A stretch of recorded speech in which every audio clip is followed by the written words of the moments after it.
Hello अस्सलाम वालेकुम। जैसे कि शरपसंद का एपिसोड 13 का टीज़र जो है वो लॉन्च हो चुका है। जैसे कि शाज़मीन की खाला की तबीयत इतनी ज़्यादा ख़राब होती है तो वो हॉस्पिटल में पूरा दिन गुजारती है। फिर यहाँ पर वो एक अवेलेबल नर्स का इंतज़ाम कर लेती है और तारिक को भी कॉल करके कह देती है कि वो जल्द से जल्द पाकिस्तान का चक्कर लगाए। यहाँ पर वो बैंकर है, जैसे कि उसे अपने घर जाना पड़ता है और वो उन्हें कहकर जाती है कि मैं मॉर्निंग में ज़रूर यहाँ पर चक्कर लगाऊंगी। जिस पर वो कहती है नहीं, हमारी जो है वो ये सब कुछ जो है ज़िम्मेदारी है और हम जो है इस चीज़ के लिए आपसे पैसा लेते हैं, इसलिए आप फ़िक्रमंद हो, मैं इनका ज़रूर ख्याल करूँगी। लेकिन शाज़मीन की खाला इतनी ज़्यादा ज़हनी तौर पर मरीज़ बन चुकी हैं कि अगले दिन वो उस पर इतनी चीज़ों की फेंक तोड़ फोड़ करती हैं कि वो जो है भाग जाती है और शाज़मीन को कॉल करके कहती है कि आपकी खाला पागल हो चुकी है, मैं इनका ख्याल नहीं रख सकती। यहाँ पर जो है फ़िदा और सनम जो है वो फरासत भाई को लेकर डिस्कस कर रहे होते हैं और फरासत भाई के बारे में जो है फ़िदा एक लफ्ज़ भी सुनने को तैयार नहीं है। वो कहता है कि जो शख्स किसी के दरवाजे पर आकर जो है कुरान खानी के बारे में पूछ सकता है वो ऐसे कैसे कर सकता है और किसी बूढ़े इंसान का पैसा कैसे खा सकता है। यहाँ पर वो अंकल जो है वो फरासत भाई के पास जो है आते हैं कि मुझे जो है लोन के लिए लेकर जाओ, लेकिन यहाँ शाज़मीन को देखकर वो उसके पास आ जाते हैं और उससे कहते हैं कि मेरे पेपर्स अधूरे हैं, अगर आप मेरी कुछ हेल्प कर दें तो मेरा काम बन सकता है। मेरे पास आज आखिरी दिन है, मेरी बीवी की तबीयत बहुत ज़्यादा ख़राब है, मैं क्या करूँ,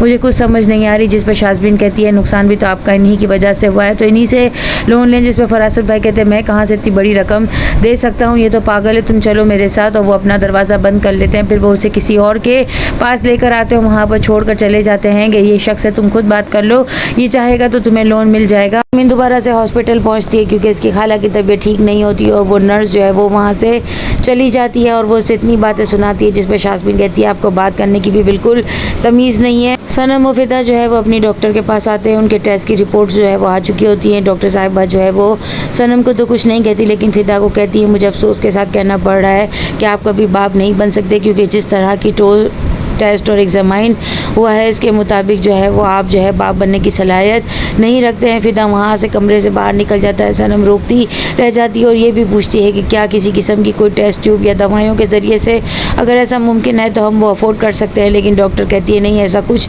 नहीं हो सकता। यहाँ फ़िदा जो है कमरे में आकर अपने आप को बंद कर लेता है और फिर घर से बाहर चला जाता है। पार्क में बैठा होता है तो फरासत भाई वहाँ पर उसके पास जाकर पूछने की कोशिश करते हैं कि आखिर ऐसा क्या है जो तुम इतने जो है उखड़े उखड़े से बैठे हो और अकेले अकेले जो है मातम मना रहे हो। लेकिन वो कहता है कि नहीं, कुछ ऐसा नहीं, मेरी तबीयत ठीक नहीं है, इसीलिए मैं तन्हाई में यहाँ पर बैठा हूँ। लेकिन उनसे ये बात हजम नहीं होती, वो बार बार कुरीदने की कोशिश करते हैं। आखिर तंग आकर फ़िदा कहता है जैसा आप पूछना चाहते हैं और सोचना चाहते हैं ऐसा कुछ भी नहीं है और मैं जो है बिल्कुल ठीक ठाक हूँ, आप अपने घर जाएँ। यहाँ पर वो खड़ा होकर जो है अपने घर की तरफ आ जाता है।